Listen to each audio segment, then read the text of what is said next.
Digital Media Executive of Advantage India.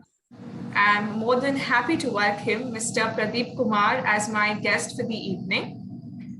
Before I say anything, I'm delighted and honored to have a sir who holds more than 30 years of experience in petroleum industry. What he'll be discussing today in the podcast is the life in offshore, the experiences, and the journey that he has been. And we will discuss the various challenges, HSE concern, work responsibilities while working in offshore. And we sure will get to learn a lot today.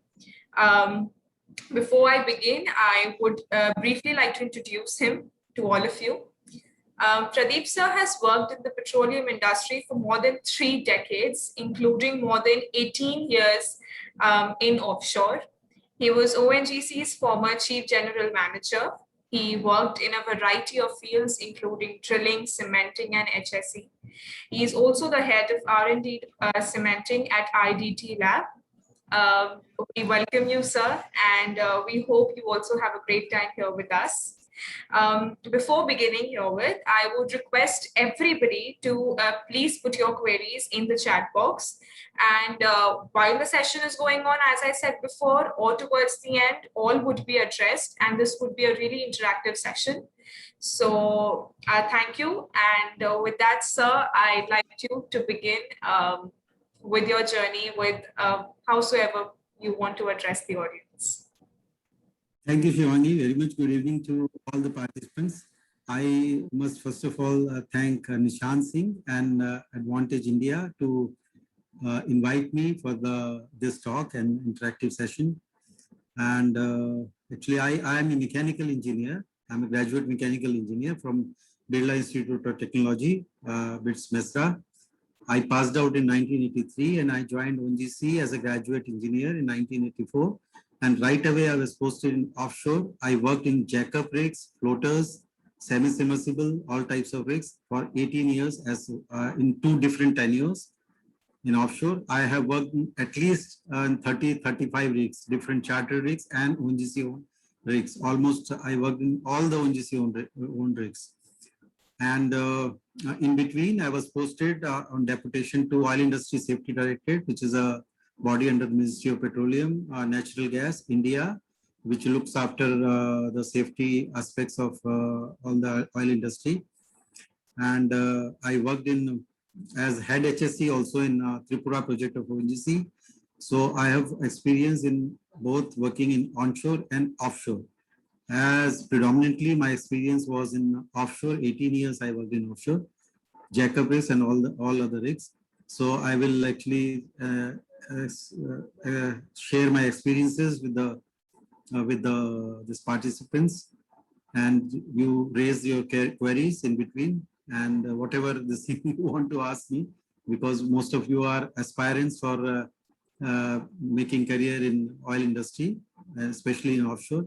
You can raise queries. So, sir, you would like to start with addressing us about the offshore activities, or should I straight away start with the questions? No, first of all, yes, I'll share my experience when actually in 1980. Yes. See, as I told the audience that I am a mechanical engineer, so I have no idea about drilling.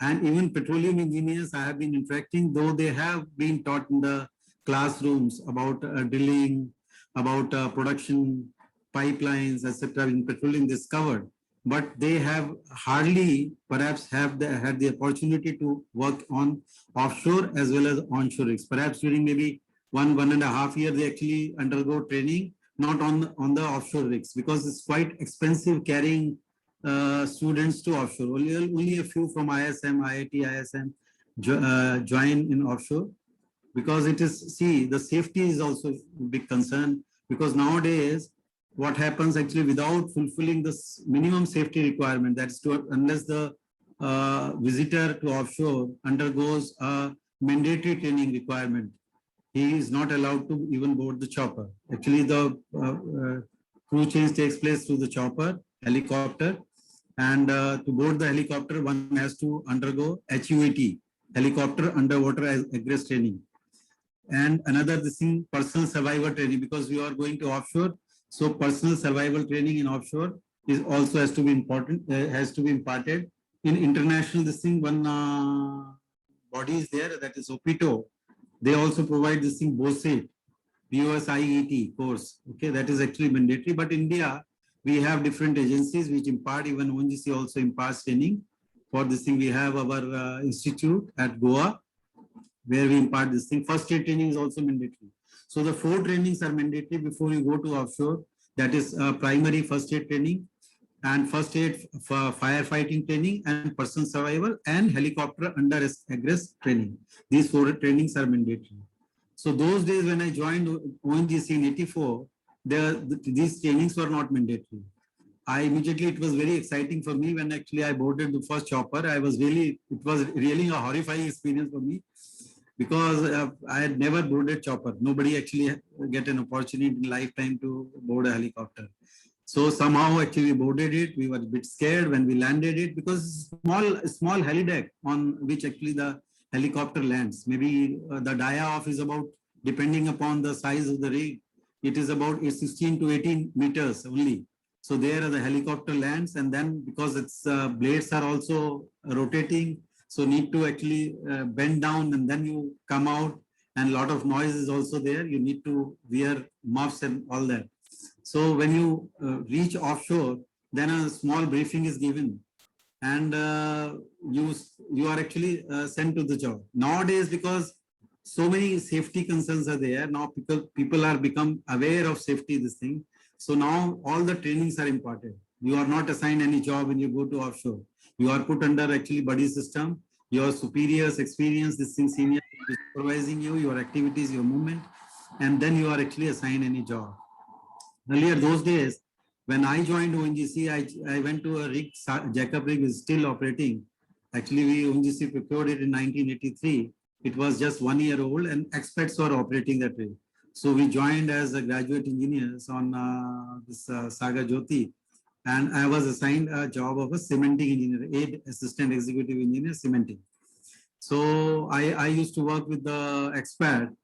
Incidentally, he was American. His accent was also different. So it was difficult working with him, and he was bit because he was not qualified person. Normally, old days now, because the technology is upgrading very fast. So now even all companies, Transocean and other international companies, they have started recruiting qualified people, because technology is updated from this thing. Okay. Earlier old days when we were operating, we had to have this thing, manual braking system, drawworks and all. Even old D399 engines were used, Caterpillar engines. So that time even ITI or diploma, they were sufficient. So my in charge that time, and we used to quarrel, because I used to think I am a graduate engineer, I will be actually reaching to the top of the management. So we are actually budding engineers. And that fellow was perhaps ITI or less experience, but I learned. When you go to offshore, actually you work in either in this thing, shipping industry or any this thing. You learn from the lowest level person, how to tie the knot, how to do small job, petty jobs. And that job has to be accomplished safely, in a safe manner. That is most important. Okay. So we actually started working. Initially, we faced some little bit of problem. I had to actually work with my own hands, which I was not prepared. And slowly, actually, the ONGC was also ONGC, because those days ONGC started its operation 1976 first time, and most of the operations till 1983, 84 were done by expats.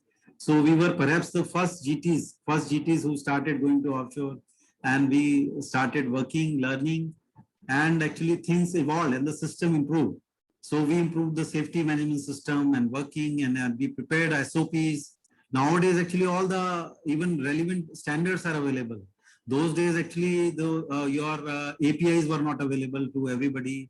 Those API standards and all the other standards, OSHAs and AST and other standards, were only available or were kept in the library, or it was available to only concerned engineers, those who are sitting in the base. So now, actually, because of the induction of technology, now you can access, you have internet at the rig, as I was talking to Shivangi, actually, when I joined, even the communication was done to the base through radio operator side, VHF or ISB. So through that, actually, we were communicating. Only one person could speak at a time. Then we used to say over. Then another. Then it was sometimes the weather was bad. We were not getting a proper communication. So those were the difficulties, and even literature was not available those days. But slowly things in this actually with the adoption of the technology and upgradation of the technology, things evolved, and we learned, and now the SOPs now actually it is now see in offshore the basic difference between the offshore and the onshore is cost. So you cannot afford this thing you need to be very have time management, and you have to use your resources in the most efficient manner. Because see, the cost of say onshore location for a same particular deep well, it actually depends on the depth of the well. Suppose you are drilling a well, in deeper well actually cost goes up because you need to deploy a deeper rigs, okay? And sorry, when you drill deeper, you face more complications. You need more deep rate of penetration. Actually, in the while drilling a well also goes up. You need to use advanced technology, so the cost goes up. Actually, it depends. It's not same when you are drilling a 1,000 meter well or you are drilling a 4,000 meter well. Anywhere, the cost when you go deeper, the cost of the actually well is goes up. Drilling a well, okay, and in offshore the cost itself is high because so many other costs, associated costs are involved. The chopper is there, helicopter, the boat actually carries the material from all the way from base, which are actually locations are maybe 200, 250 kilometers away from the shore. So all that actually involves money. The basic like casing, other material bit, everything drilling is also remains same. But the associated cost of the rig is also very high. Okay, cost of generating power, that is also high. So water, even water you get from the base. Okay, drill water that is used for preparing mud and all. Okay, so that is why we need to be more efficient in offshore. Okay, and in offshore you cannot run anywhere. If any accident takes place, the biggest hazard is because we are dealing with hydrocarbon. So fire is the biggest hazard.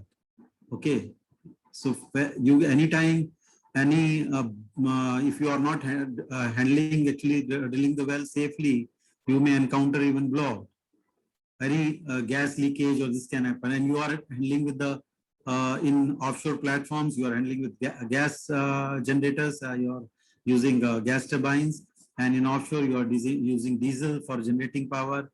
Okay, so and you are handling big loads. You are handling big loads. And recently today, actually, it's you see even cyclone, Tauktae. It's actually Tauktae, if I'm actually pronouncing correct. It's a Tauktae, which is going to hit Bombay offshore. So for that, actually, any cyclonic condition that may also appear.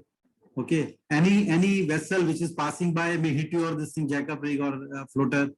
Okay, so all these actually things, there are combination, lot of this thing. Any terrorist attack may take place. Any terrorist attack may take place in offshore. Okay, because see, let me tell you one thing that when you all the fields which are wells or the fields which are lying within 12 nautical miles of the shore are counted in territorial waters. Those actually comes under territorial waters, and in most of the fields of ONGC or any other countries are beyond 12 nautical miles. So those actually do not fall in India's territory.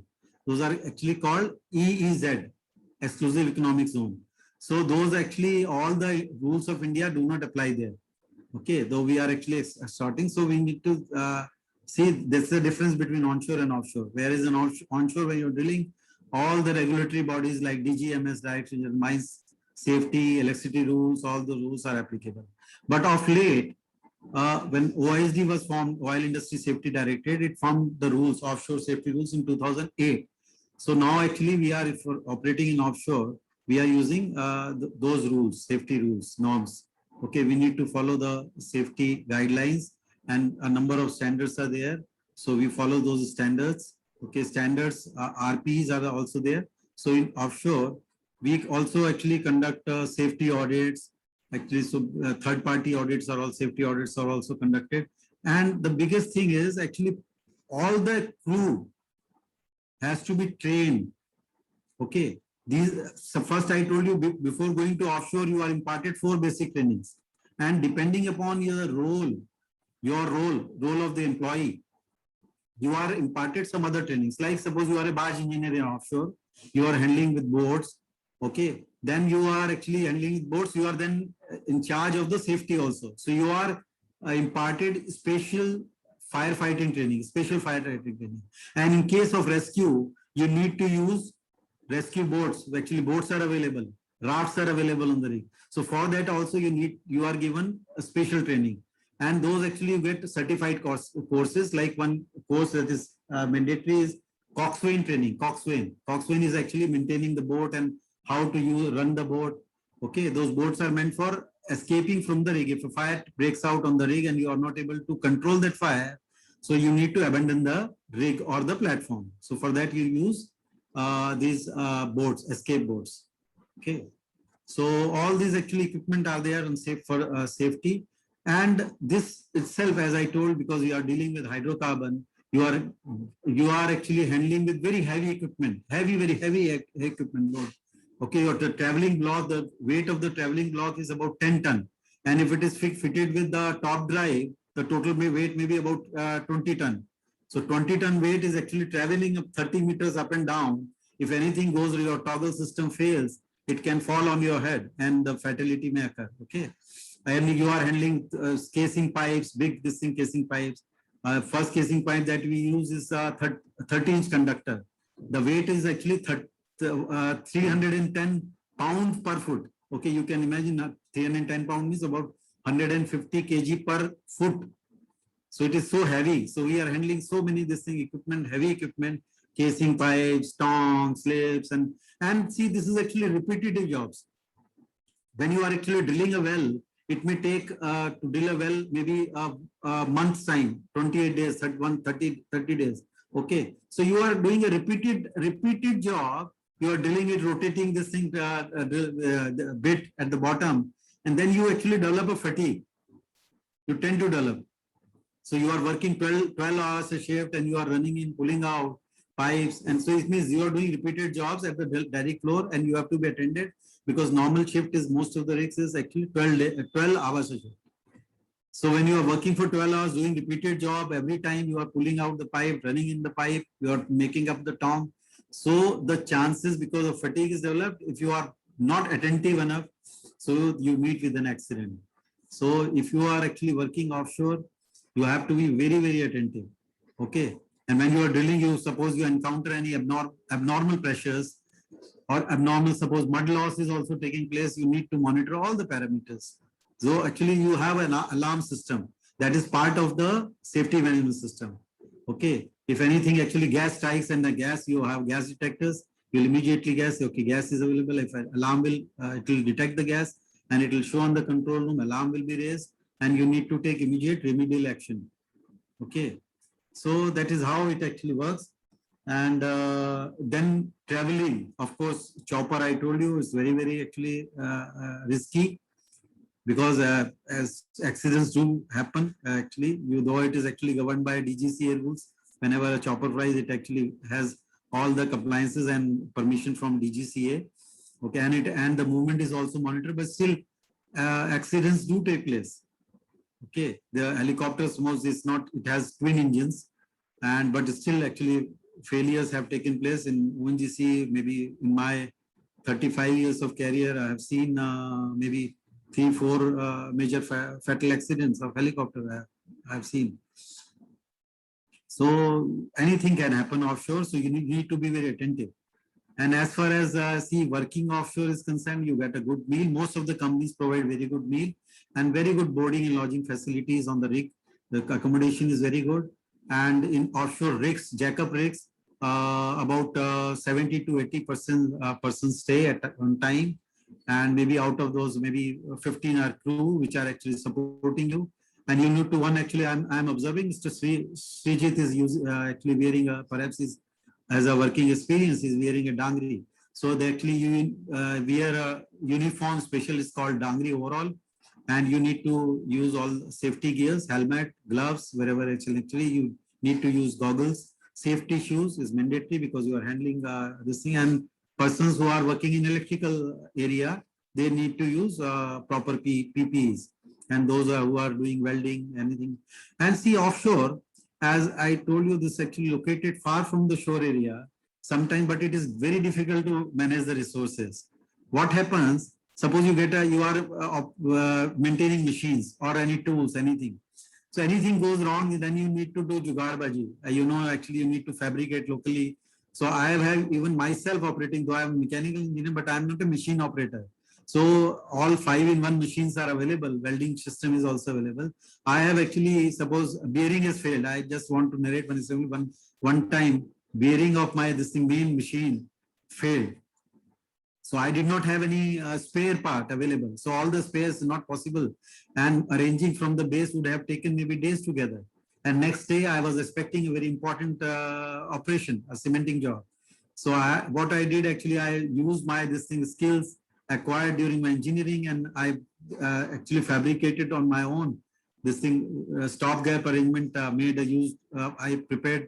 manufactured bush on the lathe and used machines and fitted it, and I carried out the job. So because the shutdowns on the rigs is also cost very to exchequer to the company, you cannot afford, because per day cost, maybe when I was working a few years back, it used to be around 15 lakh to 20 lakh rupees per day on jackup rigs. And if you are operating in deep water, you cannot even afford a few minutes, because one day cost used to be around 1 crore rupees. 1 crore rupees. Okay, maybe $1 million per day. So ultimately, that has to be covered. There has to be made this money. The cost incurred on the operations has to be incurred from the operation, the profit you make. And if your cost goes up, it will not be economically viable. So one has to be, or all the senior officers has to be very vigilant. What is the cost? Efficiency has to be there, and it has to be, all the operations has to be done in very safe manner, because any accident takes place. This not only actually the one single accident, not only actually affects the individual and the family, it actually all other community, the working community, the officers, actually they actually lose the morale. And perhaps I have observed, having been worked in the HSE also as head HSE, I have seen the fatality. One fatality occurred in Agartala on rig, and perhaps maybe for months together we could not attain the same efficiency. Work was very slow and we became extra cautious. And perhaps, but most of the accidents, I feel 70% or 80% of the accidents occur because of human error. Okay, if you are the systematic failure is also there is a human error. Perhaps you have not made inspection at the right time of the equipment. So that is why you need to have very sound SOPs, that your safety management system of the company has to be very sound, and you should have very good SOPs, and those SOPs should not be of generic in nature. So all the actually crew, the senior officers who are actually in charges on the rig, they should make SOPs specific to your equipment on the rig and your requirement. Okay, your job. So it has to be job specific, not generic okay. Your manufacturer also gives some guidelines. So using those guidelines, you need to incorporate those guidelines in the safety management system, and you have to do engineering in that, apply engineering, do it, recheck it. Again and again you have to do it. I just want to tell you one thing. Whenever I used to go by a chopper, when you board a chopper, a safety film is played, a safety film. How to board the chopper, how to tie this thing. Okay, whenever whenever you go by air, every time briefing is done. Every time. Maybe 50% of the passengers may be traveling every day, but still this is mandatory. That is a DGCA requirement. Similarly, when you board a helicopter, you are given a training, small training. That HUVT is different. That is helicopter under water egress training. So that is in case actually that helicopter ditches in water, then how to get out, how to use this, okay, how to break, open the pan and get out of this thing, how to use your now cylinder. One air mask is also available that contains a this oxygen in the cylinder, and that has to be activated. There's a mask. Then you get sufficient time, 5 minutes time to get out of the helicopter, and you can come up, and then you could activate your life jacket, and you can start floating. And by the time, some aid may come for your rescue. So I've been speaking. You can start questions. Somebody, it seems. Yeah. So there are questions actually. I have a question from Leonard. I would just pick that up first and then I would continue. Yes, please. He's saying that from a company I researched, the career path of a rig manager is 2 years as trainee drilling engineer, then 2 years on the job training starting from rig roles, namely painter, tool pusher, roost about until assistant driller. Once the person can work as driller or assistant driller until promoted onto rig manager. So his question is that may I know how would a typical drilling engineer career path look like? See, you're talking actually, the query is about a drilling engineer. Okay. Drilling engineer normally actually is associated with the design aspect of the well. He is actually does not normally works on the offshore. So if you are joined as a driller or assistant driller, most actually companies take even graduate engineers induct at a level of assistant driller. Okay, and maybe for a few weeks time, or maybe for a few shifts, they need to work from the scratch. Maybe start for a career from as the query was raised in the painter or that. They may be actually put to just to know what the work is actually. Okay. So they, after some, maybe one shift or maybe 1 week time, they will be actually required to work, because driller has to work with his team. Driller is in charge of the shift. Okay, he is operating the brake, and so many people are associated with whenever he's carrying out any job, maybe running in, pulling out, or maybe drilling. So he needs the help of the pump man. He needs to go to pump room. Okay, so he needs to work with all these people, top men, because he has a camera fitted with this thing, and he has to stop, because this top man will remove this thing. Nowadays, actually, top man is not required; it's become obsolete. So because now cyber rigs are coming, so they can have automated tools to remove the pipe, open the pipe, and stack it.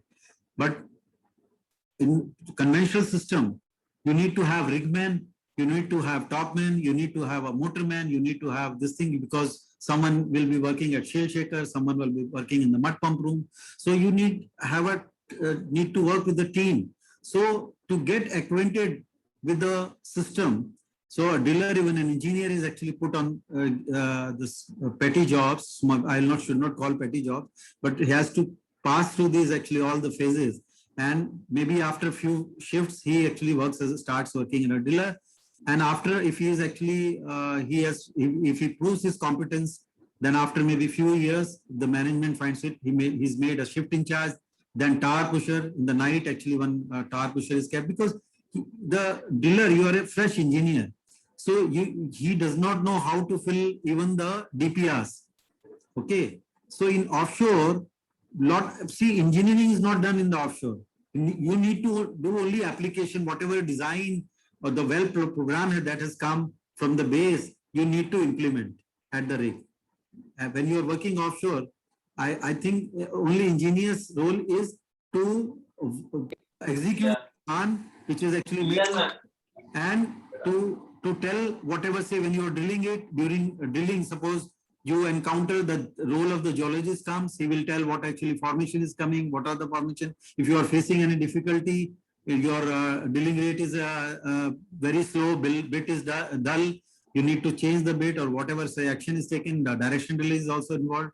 So the collective decision is taken, you actually send all the details to the base, then you get the feedback. But the advantage of being an engineer on the rig is you can analyze better at the rig. Okay, you can even interact with the base people in a better fashion. Excuse me, sir. Yes. You are from Kerala or? No, I am not from Kerala. I am from Uttarakhand, from Dehradun. Okay, because I just see your name, Pradeep Kumar. That's why. No, I know that a lot of Kumars are there from Kerala. When yeah. I'm not sure, so many Keralites were asking me same question. Okay, nice. Yeah, actually, very happy you have experience. You are wearing helmet and overall. Yeah, I am just working before a board drilling. Now I am in UAE. I am just sitting in room quarantine. Now I working for a dynamic drilling as an assistant driller. Okay, okay, very good, very good. Actually, So I am sitting for 1 month now. Here, 20 days quarantine at Nok drilling.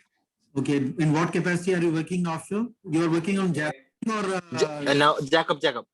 Jackup? Or you are working? I work for a Gulf Drilling International for 2 years. That for land rig and Jacob also. Now I continue. I like offshore better than land rig. So it's Okay, too if much. because you are experienced, you have work experience. If you need to ask any queries related to drilling, cementing, or any other aspect on the Jackup rig. Actually, I like to become a driller, and I will trying for that my best. And last month I did my 4th level IWCF online course in my home. I write the exam and I passed with a 95%. Supervisor Very level, good, very service good. BOP. But my doubt is there. I would like to work in subsea BOP systems. So, but because I have only surface BOP experience, so how I get the job for a subsea? How can I get a chance to work?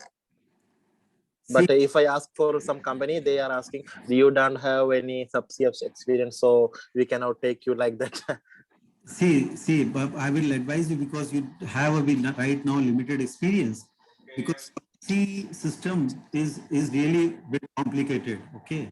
See, even working Okay. as a driller on Jackup rig, because Jackup rig is nothing is more no same surface, same equipment are used, which are used in the online rigs. Okay. Only difference is you are offshore. Whereas in subsea, the system is different because in subsea, you need to have know about motion compensator. Okay. You need subsea, wellhead is also different. Subsea casing system is different. Wellheads are different. Your casing is same, but your BOP is also different. Okay. So please, you work either you start your career right away in offshore deep drilling or this thing, but it is a bit complicated. I would advise you work here for 2-3 years. Then you have acquired IWCF for driller course or supervisor? Supervisor. You okay? That's okay. You have a this thing. You can work as a driller. Work as a driller. You after that maybe 1 or 2 years, then you move to I think to deep drilling or subsea. It's the same. Maybe either Okay. work on the floater or maybe possible or whichever this thing. Okay. Okay, thank you, sir.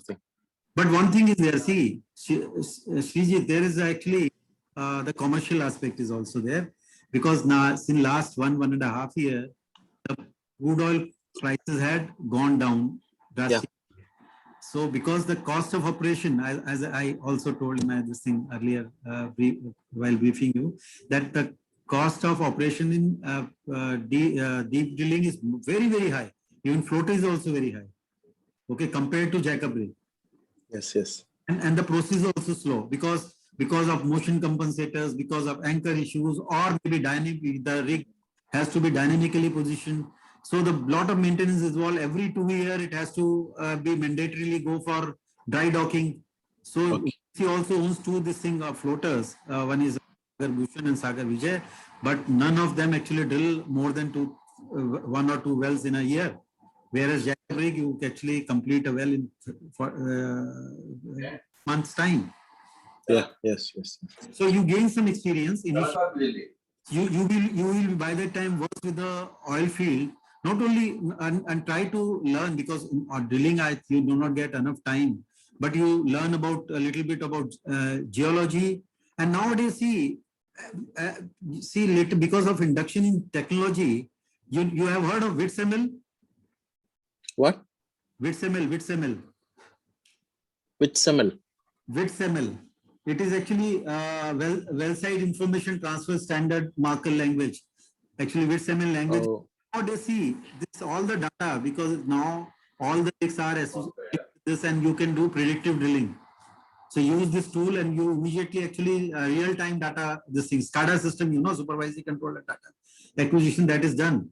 Even in ONGC, which is actually quite behind among other well-known companies, but we are also having SCADA system. So all the actual information goes to the base, and from the supervisors and the senior officers, they keep watching the real-time data at the base, and they keep suggesting, you do take this step. Okay. Actually, sir, Yeah. Actually, what happened is I just completed on 2013. I studied electronics, but I don't like to go in that way. Before Okay. I think to work to change to electronics technician, but I like more because drilling department is the main department, right? Depending upon the rig means the operation department. So now I am planning to study petrochemical engineer like that. I'm planning to do that one. So is any advantages when I do the petrol engineering course, something like that, to get more information, or it will support me for if I go for a higher post, it will support me if I get a petroleum engineering post or MTech in petroleum like that. Srijit, actually, I'm really very pleased. Really, it is surprising for me. In spite of being a electronics engineer, you are actually. But one thing, Srijit, it is very, very important, because if you are an electronics engineer, now so much of automation is taking place on the drilling rig. Normal drilling engineer, mechanical engineer, or any other petroleum engineer, he will not be able to handle equipment. See, if you do not know anything about instrumentation as on date, or about electronics, so because, see, I tell you, all the equipment which are there is not so much sophisticated, because so much of automation is there. I tell you to avail this opportunity. Being of these things, and you have done IWCF course also, that's a basic course. Even an intermediate can do it. I have also done. I also have a valid supervisory license with me, or IWCF even at present, though I retired. Yes. It's valid for 2 years. So, Srijit, I think you make use of your qualification and the experience you'll gain in drilling, and club that all the experience. And I tell you, you'll excel in your career. And Yes. good instrumentation engineers are also required in offshore, whether it is offshore platforms or it is rigs, because so much of automation is taking place nowadays. Okay. Thank you, sir. Yeah. Any other query, please? Okay. A lot about the technicalities already, and actually, sir, I had a question. We just gathered questions from people before the podcast. So, you told us about the medical, urgencies that can happen offshore. You told us about the working culture, the fatal accidents. For the people right now, there are many people who, are aspiring engineers who want to go work in the field. So what keeps a person motivated? Like, any person after a month's span of time can feel the breakdown being away from home, what we call as homesickness, or maybe the food is different, or the medical conditions are different. If we talk about ONGC, what are the food, medical, entertainment sections? How do the employees persist that period, and how to keep that passion of working as an engineer to keep going and not let that stop? So what are your thoughts on that? See, I people working in offshore, they actually break down. See, first of all, when you start working in offshore, you accept the fate. Okay, I tell you, in ONGC, we have a system of doing 14 days off and 14 days off, where in international practice is either 28 days or 35 days working offshore. See, you see the positive side of it. Okay, when you are working in offshore, okay, someone has to be there in your family to look after. I also have kids. Incidentally, both my kids are daughters, and my parents were there to look after. So I never bothered about them. Okay, when I used to go to offshore for 14 days, after one day I was totally used to get involved in the job. Not only in my job, you learn different this thing. I used to work as an electrical engineer. As Mr. Srijit is telling, you avail of the opportunity. I tell you, in the initial years, we were the first in ONGC to remove expats. We took over from them within 6 months of our joining. So because we were sincerely knowing, and see, when you are working and your work make your work a passion, you get so much involved in learning and working, you will forget it. If you are really sitting idle, Though there is ample opportunities on the rig these days, recreational facilities are available. You have table tennis, you have a chess room, you have even some of the rigs or the installations have billiard table also. Okay, so you can do that. You can play cards, you can actually spend time, you can watch TV. Nowadays, internet is available. But when you are working offshore, instead of involving in recreational activities, you do recreation, no problem. After you are tired, you do recreation also. But if you are really sincerely working, I tell you, you'll not even count down on days. I remember some of my colleagues who were not interested in work, they were actually killing the time. They used to actually put cross on the calendar. 1 day has passed, 2 days have passed, now only 8 days are left. Now they have started doing countdown. And they used to even one day before. And if the chopper does not turn up because of bad weather and this thing, they used to get depressed. See, if you are so involved in this, please find it. If you really find working in offshore as a passionate, I tell you, it is a challenging job. You can compare yourself with those who are working overseas on ships. They do not return for 6 months. And I tell you the advantage, most of the ITL rigs which are operating within 200, 250 kilometers, crew change take place, or anything happens at your home, you are allowed to come back. Choppers are available almost every day. Okay. So that way, see, of course, you need to focus on your work, that too, and safe working, as I told earlier. So be conscious, be concentrate, and whatever best you can give and whatever best you can do for yourself, you learn as much as you can, and be busy. You will be tired and you will get a sound sleep. You will not get disturbed. If you keep thinking about your family or your friends at home, I am missing it. See, one biggest advantage with this thing, all internationally, when you work for 14 days, you get equal number of hours and you need no travel. See, what I used to go, I just used to hang my dangri, I take a shower and wear a dangri, put the zip and go out. Even at midnight. See, all the time food is available, accommodation is very good, air conditioned accommodation, very good. And once you become a little senior, you get independent room. So it's very, very nice working there, and try to make friends with others. Try to be supportive. See, when you are a driller, you try to be friendly with chemists, with geologists, and learn this thing, and keep teaching your also area to others. Share this thing, experience, and be open, be frank. I tell you, you will really enjoy. I tell you now, even at the age of 60, if I given an opportunity, I'll go offshore, and I can work with my own hands. I really love, though I retired from senior level. Sir, I have a question. Yeah. Actually, we are telling all the rigs, jackup rig or drill ship or land rig, we are telling in horsepower, how much horsepower in your rig. So that depends upon your draw work horsepower, or there any other calculation for that? See, one thing, you are an electronics engineer, so bit horsepower is what? Actually, you calculate the hydraulics. If you have studied, perhaps you are an electronics engineer, see what is actually drilling is done, directional drilling is done, and drilling is normally done by rotation mode as well as with the motors, positive displacement, SDDM. Okay, so whatever, see, when you are actually pumping fluid through the bit. Okay, so whatever frictional losses or the hydraulic losses that are taking place in between, that is actually the power you are giving, that is input power, and whatever losses there minus those frictional losses, annular losses, all those losses are there, the total power is same. And the whatever minus losses are there, that power will go to the bit, isn't it? Yes. The total No, actually, energy basic principle applies. Energy can't be created nor destroyed. It is destroyed in a sense, it is lost somewhere, maybe frictional losses or hydraulic losses because of turbulence in the fluid. That is actually losses take place. So you subtract all the losses from this, so whatever the energy remaining is there, that will go to the bed.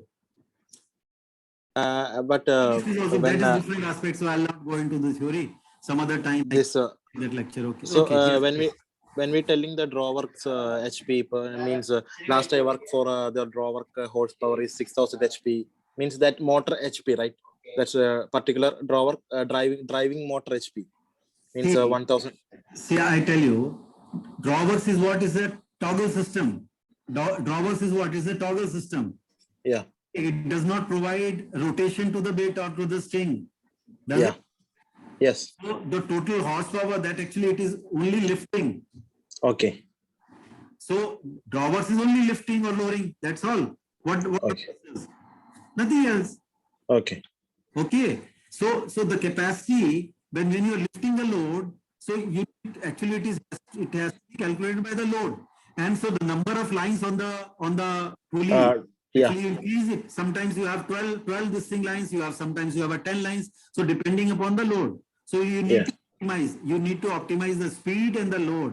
Okay. Load Yes. multiplied by the speed will be the power. Got it? Okay. Oh, yeah. Yeah. Yes. Yes. Okay. So that power is different. And one more, Okay.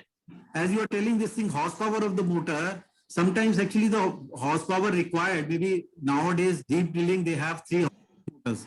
Yours may be having 2 motors. Okay. Okay. Okay. Now conventional, this thing 30, 20 UE, national, Warco, national Okay. oil well drawworks are available. Those are Yes. 13,000 to 20,000 feet. UE, okay. Yes. Electric drawworks are there. Nowadays, actually, earlier we were using DC motors. Now, because with the induction change in the technology, VFD has come. Now we are started Yeah. using AC Yes. motors also. Okay. Yeah. So you got it? Any doubt? Yes. Nothing. Because No, I if don't you get any. want any other further queries, technical questions, I can reply you. If I have any doubt, you can take my mail and you can write the mail. Okay. That's also application. Okay. Yes. Okay. Okay. Yes. Thanks, Anybody- Srijit. Yes, Shivangi? Sir, there's a question I would like to take from the audience. Yeah. I just saw it. Rohit Bhagat's question I'd like to take. What is the future of oil industry as the electric vehicles are coming and gaining good response? Okay, very good question. Actually, this question you can actually search in Google also. See, what happens nowadays? See, last 1.5 years, the oil requirement has gone down. But what do you think? What is your opinion where the oil is used? Oil or the gas is used? See, 40% of the oil or gas production is used vehicles. Non-vehicles. So you know all the petrochemical, all the fertilizer industry that is actually either gas-based or the petrochemical, all the petro products, and whatever shirts you are wearing, all plastics you are using, all composite material that you are using, those are actually byproducts of some way or the other petro products only. And even if you are running an electric motor, to grease the bearings or to grease the bearing, what you need? You need a grease or oil. So that will be required. So as far as the prediction goes, till 2030, the crude oil requirement will grow by about 1.5% to 2% every year. It depends actually because India, China are one of the largest consumers in the world as on date. So how fast actually we grow? We actually, our actually government is projecting to become a 5 trillion economy. So we need to catch up with the GDP growth. So if our actually GDP growth is achieved, higher GDP growth to achieve the 5 million target, 5 trillion economy target, so our consumption of oil will also grow, oil and gas. So maybe 2000, but we cannot predict after, say, people say after 2050, whatever if our reservoirs are there, India's total reservoirs are about 650, 700 million tons. If actually we keep extracting at the same pace, about 34 to 35 million metric ton per year. So actually that we have dwindling resources and those will not last more than maybe 20, 25 years from now. So something is going to happen. Of course, electrical vehicles, you should actually know, see electrical vehicles. Okay, electrical vehicles will be in this thing, and of course, we are actually moving towards unconventional sources of energy, solar or some other wind or this thing. Okay, but still, as on date, a drastic transformation cannot take place. So still about 10 to 12% of the energy requirements comes from oil and gas. Okay, so even in many places, even see this power is produced from diesel or the gas. ONGC has one of the biggest gas-based power plant. So the use of fossil fuel will continue, perhaps because of the first actually use of coal-based because it is highly polluting industry. So coal will be slowly phased out. Then oil will go. Then gas will go. So I think the future is not that bad as being projected. Sir, a few years ago, like Yes. girls were not allowed to work in the ONGC rigs, but No, now, who said? like a few years ago, but then now Yes. things have changed, and you know the functionality has changed. So now, how safe is it, and how have the dynamics changed altogether? See, there are a few girl engineers who are going to platforms. Perhaps I do not know any girl who is going to. There are girls in ONGC in drilling discipline also, but they are not going to offshore. Because first of all, actually, as I told you, because we do not have cyber rigs, so lot of force is required actually for girls. But I am not discouraging, but girls are also tough these days. But see, the girls for safety, of course, it's safe to work this thing. The individual has to be safe, whether it's a girl or a boy. It actually depends on individual's attitude. If actually more and more girls are willing to go to offshore, I think ONGC management encourages girls to go to offshore. Of course, there are other issues are there because they cannot share the room with the boys. So they need to have a separate toilet, separate room. So that can be imparted. We have sufficient space, and especially girls in the field of geology, geophysics, logging, they can easily work offshore. But drilling can I share some experience? Yeah.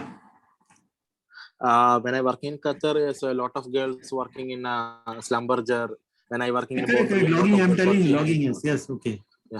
Yeah, many girls working, but I think most of the girls are working in the logging department, something like that. Geology department, correct. Something like that. Geophysics, geophysical operations, or maybe logging services. A lot of girls are there. Even reservoir also they can come for reservoirs. Sometimes they come. But the main problem is facing is this is not a white collar job, so we have to expect. Correct. It is actually really tough. That is the main problem. Yes, of course it is. The people will not behave like a good people. Everybody is bad. It is a rig environment is like that. No, see, it all depends upon the girls' courage and interest. Girls have been working offshore for maybe long years ago, decades ago. They were working offshore, continuous 28 days. Yes. We in ONGC, we had a few pilots who were operating, and sometimes actually our helicopters stay offshore. So they used to actually stay overnight there. Yes. I'd like to take a question from the chat box, sir. What can students do to maximize the value of the bachelor's degree of the education? Any sources? Basically, the question means that any virtual internships that we can do, especially pertaining to the period that we are in right now, the lockdown that we are facing, the crisis we are in, to improve on the technical skill set, any online courses, any internships, how can we go forward with any sources like that? See, that you can only search Google. I tell you, I think no company can have a. No company does provide it. No company. Yes, virtual, and there is no point in giving virtual training also. See, because there are in certain areas like Srijit had. Perhaps I do not know whether he has done in training in ONGC's IDT. I do not know, but if you actually like IDT, we have simulator. Like well-controlled training in part is on simulator. But for that also you need to be sitting on simulator to do that training. That cannot be done on virtual manner. So that is, I think as on date is difficult. But whatever whatever you can get through internet, you can chat with different people. They can share this thing, exchange the files, you can exchange the videos. So that way you can gain whatever experience. Yeah, Leonard, actually you asked this question, and this question is asked many times. So I just to tell everybody here, there's a 2 months internship with MD NK Consultants, Advantage India is conducting, and Dr. Nitesh Kumar offers one-on-one internship in this course. So you will given a practical oriented project on well engineering, and this internship will provide you with a comprehensive understanding of how well engineers work in the industry. So you can, go ahead for this internship. It's a great opportunity for you to learn. And the 4 top students in the training program will get a full scholarship. So this is an opportunity which you can avail, of course. And I guess, Leonard, that answers your question as well. So that there are 2 more questions. Chris is asking, sir, can you tell the role of directional driller on offshore? Yes, yes. See, directional drilling is actually very, very important section of the drilling itself, like cementing. Directional drilling is more so because now I'll explain it. But first of all, I'll try to answer to Leonard Chu's question, which he says whatever training. See, the training on virtual mode nowadays, you have so many programs available, ready-made programs for different modules. Like in ONGC, we are using landmark software. Softwares are available, so you can get hands-on training to the softwares. But those softwares are also proprietary items of the companies. They do not shell out, and you will not be able to have to install on this thing. It's not common softwares. So if you catch hold of some company like Halliburton or Schlumberger or this thing who are using these softwares for different programs, so sitting at home, you can, if you have a mentor in the company or the instructor, with their help, you can have hands-on experience, and you can do planning at home. So that you should try. Okay, because you do not need any field experience in that. You can run the program, different data you can get. You can make entries and see what the results are, and then you can check yourself. Being an engineer, you can check. You can physically check whether it is working or not. And you can have some mentors. I can help you in cementing softwares, but I even myself, I do not have the copy of those because rights are available only with ONGC. Now, since I am ex-ONGC, I cannot use those softwares. So that part, if you learn the use of softwares, and the ERP is also the employee resource planning of different companies. If you can obtain a training on module of SAP or some other things which are different softwares which are used by the companies in different roles. So please try to attend those trainings sitting at home. Don't waste your time. And whenever you get opportunity to work in the field, the hands-on experience, that only you can do it by physically visiting the sites. That's not possible sitting at this thing. Regarding this directional drillers, this thing Carrier was asking, directional drilling nowadays, even onshore, it is very, very difficult to acquire land. So all the actually wells are nowadays are directional. Vertical wells are few, though the cost of the directional well goes up, goes higher. But overall, if you see the cost, because from a single location, you can drill number of wells, maybe 12 wells, 14 wells you can drill. You can do pad drilling, okay? You can drag the rig. So the cost actually goes, overall cost actually goes down.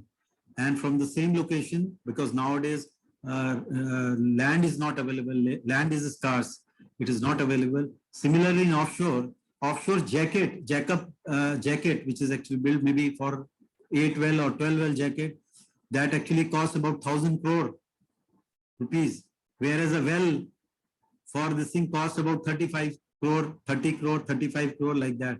So it is better to drill. And now from the single slot, suppose you already have drilled a well, you want to sidetrack the well. Suppose that well is exhausted and in the different direction you want to go. So you need to take the help of the direction drilling. So direction driller is in early this century, 2003-4, they were in big demand. They were actually getting whatever salary they were demanding. Maybe they were earning in millions in a month, 10 lakh, 12 lakh rupees they were earning.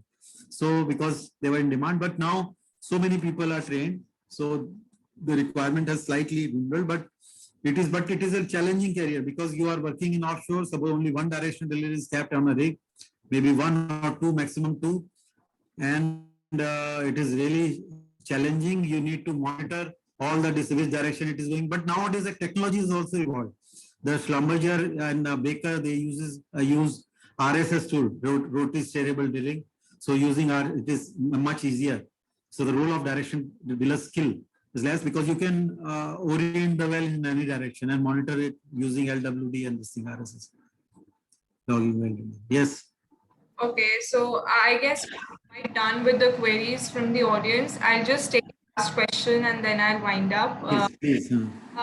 What is the initial position of fresher in oil and gas industry, and what will be the selection criteria on offshore and onshore? This Vihar is asking a question. Okay. See, about, I think most companies, private companies like Halliburton, Schlumberger, and other Baker, Weatherford, these companies actually visit campuses for recruitment and they go to the elite colleges. Okay, they do campus recruitment. As far as ONGC and Oil India is concerned, these are actually Government of India organization.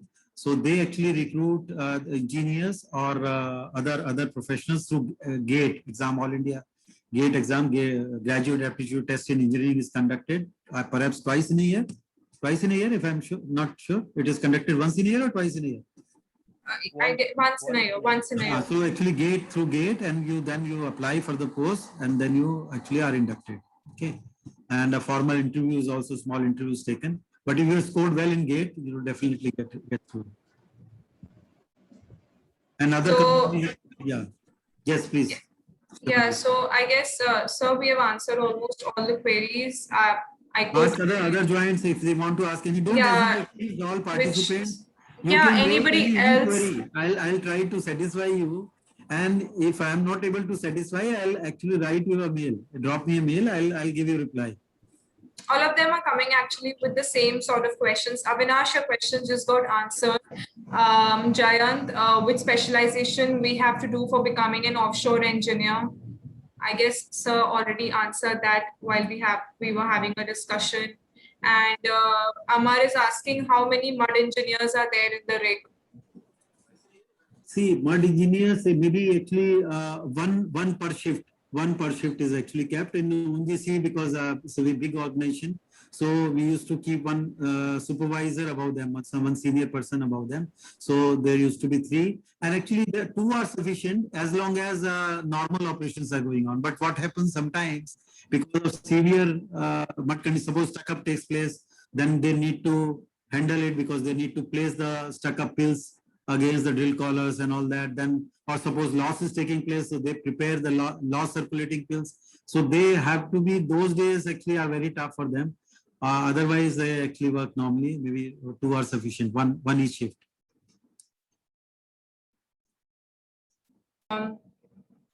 So I have a question.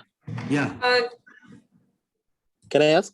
Jayant, yeah, sure. You can go forward, and you can also put your queries on LinkedIn to Advantage. We can direct them to sir, or there are many platforms where you can contact. People are asking in the chat box, how can we contact you? You can contact via mail. You can message on LinkedIn, and we can direct your queries to sir, and sir can have them answered. Yes, I will try to reply. Yeah, whenever it will be viable. So we have a time constraint right now, so we cannot just keep on taking queries, but I guess that would be fine. I'll type in the mail ID of Advantage right now in the chat box, and you can direct your queries there itself. Srijit, you can go with the question, and that would be the last question I'll be taking for the session. Guys, excuse me. Actually, we have a session tomorrow every day now this time. No. Sorry? Actually, Srijit, Okay. we conduct this podcast based on the a student's demand. Okay, on every weekends, mostly on every weekends, Saturday or Sunday. Sir, I have a question, not question. This is my small doubt. Actually, you have heard one news, one UDW, one jackup rig in Malaysia. It's a sink. Some jackup rig. One jackup rig is sink due to yes. punch The through. historic, punch through, due to punch through. It's due to according to the report. One thing. Actually, now please let me elaborate because I have worked as a big mover also, apart from drilling. not official rig mover. As I was telling you, if you are actually passionate about this thing, you can learn being an engineer, you can learn everything on the rig, what is happening, electrical aspect or the rig movement aspect. No. Actually are I just quite stable. I do not know what had happened. One incident that can take place is a punch through. Okay, have you heard of punch through? okay. Punch through is the one where actually jack-up rigs normally comprise of 3 legs which are embedded in the seabed, and it has a bottom, at the bottom spud can, where actually this load is transmitted, and the spud can is filled with the water, seawater. Okay, and all the load that are on the rig actually through the legs, it is actually transmitted down on the bed. If the bed soil is weak, then actually this leg goes down, but it is taken care of while actually you're jacking up. That time, during the jacking up process, preloading is done. Whatever maximum expected load is anticipated on the leg, plus 50%, that load is actually given by, we have all at the periphery of the jack-up rigs, we have preload tanks. In the preload tanks, actually the legs are loaded by filling water in the tanks. Okay, the requisite amount of water is filled because each cubic meter of water weighs one metric ton, maybe slightly more than that, because density of seawater is slightly more than that. Okay, more than 1. So that way we calculate the load, and that is imparted. I do not know whether while it was sailing, there were actually maybe issues of integrity issue, or water might have ingressed from some of this thing which could not be bilged out. Okay, and that is actually on offshore ONGC also in my career, one rig actually sank that belonged to Setco Forex, that actually sank during actually. My question is, when we not sure about the seabed condition, maybe if we're going for drilling for a exploration well, if we're not sure about the seabed, what is the condition is, so how we have to wait and the preloading, and we will not jack up, means we will wait for a long time. See that's what is actually done. There are 2 types of rig available for offshore. One is a jack-up, normally jack-up, but one is mat type of rig. In mat type rig, the area is actually much larger. It has a mat, having a rig size area.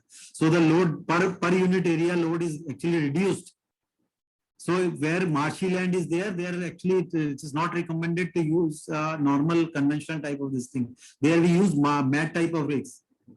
Okay, in ONGC we have Aban 2, Aban 3. Those are mat type of rigs. Mat type jack-up rigs. Got it? Hello? Are you getting me?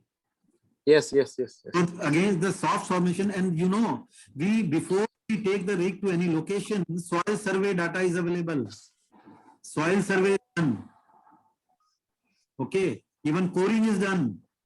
We know to what depth, what crests are coming, whatever, to what depth is. The punch through is actually can happen, and their punch through also which is actually taken care of. Now this science and the knowledge is so much vast, the accident should not take place. When you are doing preloading, we actually do it almost at 0 air gap. What happens, the side which is going down, the hull will also go down and it will start up floating. It will create an upthrust because of buoyancy. So that side, that load will not be fully transmitted. Maybe it goes partially, it will bend, but it actually bends too much. Then legs are not designed for bending load. It is either designed for compressive or tensile load. Got it? Okay. Yes. Legs are not designed for bending loads. Yes. If it is tilted too much, the leg will break and it may overturn. The rig may overturn. So that is why actually when the rig is moved and this jacking is done, docking is done, so minimum person should stay, only essential person should stay on rig. So this is another safety aspect. Okay. Myself in my professional life, I have seen this punch throughs happening, maybe 19 feet, 20 feet taking place. Okay. Yes. Any other query? No, I guess so. We are done Some other day I can talk a lot on any subject. We can have a separate session. Yes. Actually, but as of now, I guess we are done with most of them. Thank you guys for asking so much. So one minute. Sir, actually, I am very like to talk too much because we have done it. They are not giving enough time. So when you free, because I am simply sitting in my in hotel. So if I get a chance to talk to you, just give me No your issue, no issue. Serious, email ID no or Definitely, issue. something. yes, you can talk to me. You just send me, you note down my number. You can take the number and you can send me on WhatsApp, whatever this thing, whatever information I can share, I will definitely share with you. Okay. Okay. Rather, I will be happy. This thing. Sometime, Hello. if you any of the respective companies, if you want to avail of my this thing, I'll definitely even come down to you. This thing when the situation is normalized, I can come and this thing deliver a lecture for maybe for the benefit of all. I will also gain experience from you. This learning is a ongoing process. I cannot stop learning. I do not know everything. Thank you, sir, for that. Thank you very much. Thank you. When things get fine, we would definitely like you to come and have a proper lecture with us. And of course, anything, sir, that you would like to address the audience towards the end of the session? Anything? We are concluding the session. We are done with the queries. Anything that you would like to tell everyone? Yeah, thank you very much, and thanks all the participants. To tell one thing, okay. Yes. Yes, please. Yes, sir. Thank you so much. Yes, thank you so much for your time. Actually, on a very short notice, you are ready to deliver your experience to our audience. And I know personally since 3 to 4 years. And thank you so much once again. Thank you so much. And guys, Advantage India is always ready to help you in a best possible way. And our experienced expert will definitely came to our platform and share their experience that what are the journey of oil and gas industry. So guys, many people have like concern that oil and gas is like dying day by day. So don't worry about it, because like some saturation point is like in every industry have some saturation point. Okay, not only oil and gas industry. So believe in yourself, try to learn some skills, and definitely you will got job on. And because time is not good. Okay, every industry is suffering. If you're talking about FFCG, if you're talking about like manufacturing industry, every industry is suffering. Okay, not only oil and gas industry. But yes, definitely, if you have a skills, if you have a right approach, if you have a right skills, if you have a right person's contact person in the industry, then you definitely got a job very soon. Okay, and Advantage, you always ready to help you. That's why we are coming with the 2 months like practical based intensive program on well engineering, in which we are going to cover GNG for well planning, offset well data analysis, offshore considerations, rig selection and keeping, conductor and WHS system, casing design and seat selection, drill bit and BHA design, logging and surveying plan, well completion plan, well costing and analysis. And we will also assign one-to-one intensive prospects with well engineering experts. We will assign a project to you, okay, in which you are working, and this will definitely help you to make career as a well engineer. Thank you, audience, and thank you, Nishant, Pradeep sir. Please, Nishant, I want to share something. Nishant, I want to add something. Actually, people need not be disheartened, because last 2 years were really bad. Before COVID, also the crude oil prices were very low. Now they have started picking up, and now it's around $68, $69. And I think, this is my personal opinion, nobody can predict. But actually, if the prices go up, now actually the most companies in the world, all these actually leading companies like Shell or Chevron or other this thing, British Petroleum, now $65. I think it's a break even is met for most of the companies, even for offshore. Even ONGC's cost is around $40, lifting cost of oil in offshore around $40, $42. So, but now with the aging field, because we are operating in brown fields, so unless we find a new distinct field, new areas, but the cost of the oil will also go up as the demand goes up. So you need not, actually students need not get disheartened. Okay, they will find a job, but they need to upgrade their skill set. Remember this, as I'm telling you nowadays, the use of artificial intelligence, because everything is now real-time monitoring, artificial intelligence. You can make some software which can be used at the rigs or for the engineers. You can do anything. And in offshore, if you work, if you have experience in even in normal industry, I tell you in offshore, we have all the facilities. We have like Shaper 5-in-1 play this thing. We have a welding machine. We have compressors. We have pumps, different types of pumps. We have your engines. So all these turbocharged engines, if you are experienced in all this thing, even maintenance, I think even other industry can take you. So don't get disheartened. But only thing is work passionately. Even if you are posted in offshore, you work passionately, you get enough time, and you're off, you utilize your time to upgrade your knowledge. That is how, and try to read as much as you can. You should read standards, API standards are there. You somehow get it through your companies, or you can read this and interact with all experienced people and get whatever feedback or the information you can get, and you can upgrade your skills. That's what we want to really. Everywhere, actually, a survival of fittest prevails. Okay. Yes. Thank you. Thank you. Right. Thank you, everybody, for joining in and for making this a successful interactive session.